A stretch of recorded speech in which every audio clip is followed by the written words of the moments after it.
In the document, you claim there is a foundational morality, but you also claim that knowledge is ultimately subjective. How is this possible? If I know something morally, isn't that objective knowledge? So the issue here is the idea that there's a foundational morality. It's more so that we're going to point out like a foundational moral practice and not necessarily what the concrete morality is. Like, the document is not allowed to say that something like you should open the door for someone or you should not kill. Like, the document can't say that those things are necessarily good or bad.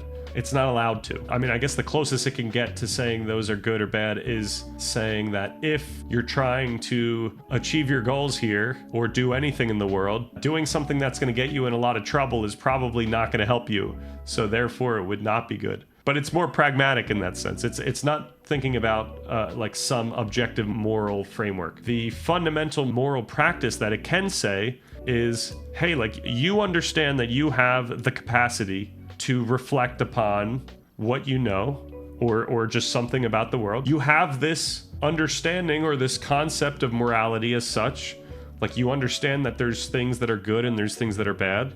And you understand that there's things that you ought to do or ought not to do. You don't know what those things are, but you understand that as a concept. So by the very conceptual definition or understanding that you have about morality, we can, from the ground up, we could pull out a moral prescription that you ought to figure out what you should be doing. Like, what is moral and what you should be doing.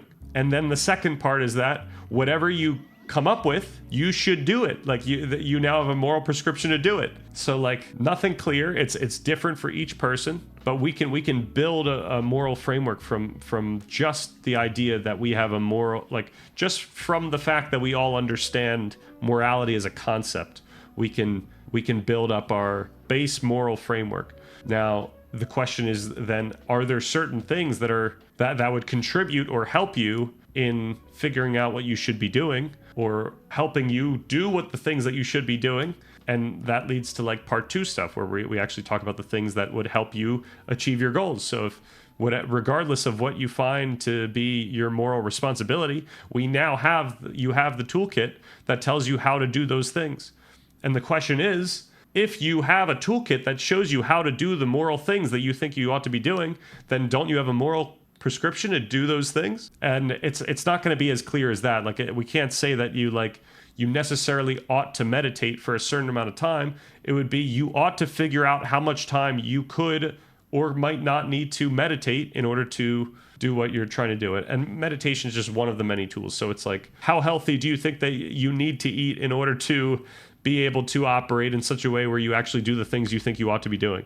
You know, it's going to be a practice, like something that each person has to deal with themselves to figure out what are the tools that they should leverage, how much can they do without this being really difficult for them. Like, it's going to be an ongoing thing, that it's going to be a relationship. Like, each person has a relationship with morality that the part 3 is going to have to help people work with. But we can't actually point out like, hey, like this is something you ought, or like this clear thing, like, like even giving to charity is not something that necessarily the document tells you ought to do. The document can't tell you that you're doing the wrong thing, because that's something that's only between you and whatever, God or your mind or the universe itself. Can someone be wrong about the moral goals they establish from the framework? It depends what we mean by wrong. There is like a difficult discussion that we're going to have where it's like, how do we deal with the fact that we could go in any direction in what we believe to be good? Like, really the way that I see it is our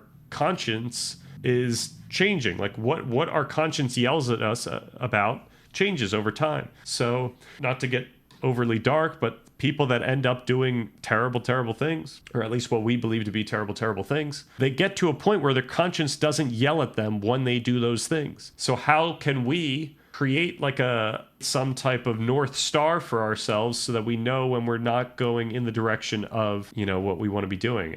But that's similarly something that you have to deal with yourself. And granted, I haven't thought through how best to do that, but that is something we have to deal with, so that even though you might think what was good or what was bad now is good or bad in the future, how can we make sure that you can check yourself whether or not you've gone astray in some sense? And what would that mean, right? That's the issue now. If we don't have some objective morality, now there is this chance that we get cast astray, and we have to deal with that.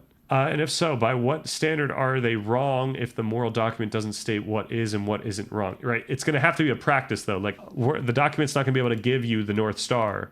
The document's going to have to explain what you can do to create a North Star for yourself. And that's something that I'm going to have to do a lot of research into, figure out what that might look like. That's what we're dealing with. Like, that's all we have. Now, it could be, part of that practice could be find someone you trust. Find a figure whose morals you trust, and there's a North Star for you. And maybe you get a bunch of different North Stars, and you keep up with them.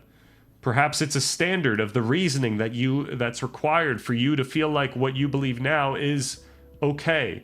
Like, what is the standard of reasoning? Like, what should you be able to do in order to justify your changing of opinions here? And granted, keep in mind that while you're doing this, you're going to have confirmation bias on your current understanding. So there's a lot to look out for there.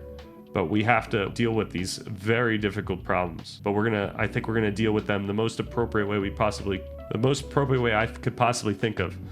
I guess that's not saying much, but yeah, we cannot discount our dynamic understanding.